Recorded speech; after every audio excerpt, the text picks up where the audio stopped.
जो बहनें बेटों के लिए रो रही हैं वो जरा इन माओं को देख लो। आप कहती हो कि बेटे हो जाएंगे तो सुख होगा। ये मैया के 2 बेटे हैं जो आपके सामने बैठी हैं, लेकिन बेटों के होने पर भी क्या मिला?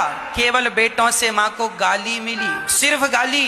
इसलिए माँ को यहाँ आना पड़ा। मैया जी कहाँ से आई हैं आप? दिल्ली से। तो दिल्ली में कहाँ रहती हैं मैया जी आप? जगीर नगर उस्मानपुर। तो मैया जी 2 बेटों के होने पर भी आपको यहाँ क्यों आना पड़ा? मेरी कदर नहीं करते, मुझे रखते नहीं है। मेरे सामने बैठ के खाते रहते हैं, मैं पागल की तरह बैठी रहती हूँ। माँ के सामने बैठ के बच्चे खाते हैं और भोजन को भी नहीं पूछते, जबकि माँ का शरीर इतना बूढ़ा हो चुका है। तो आपके 2 बेटे हैं, तो कोई एक बेटा तो ये एक भी इस बेटे ने ये नहीं कहा कि माँ हमारे पास आओ हम सेवा करेंगे? छोटा बेटा कहता है, लेकिन उसकी बहू बहुत खराब है। वो कहती है मेरे पास मत आना, नाले में डूब के मर जाना, जमुना में डूब के मर जाना। छोटे बेटे की बहू कहती है नाले में डूब के मर जाओ, और बड़े बेटे ने नहीं कहा कि आप यहाँ रहो हमारे पास? बड़ा बेटा कहता है निकल जाओ मेरे घर से, मेरे कपड़े फेंक दिए उसने उठा करके। बड़े बेटे ने माँ के कपड़े उठाकर बाहर फेंक दिए, कहा निकल जाओ।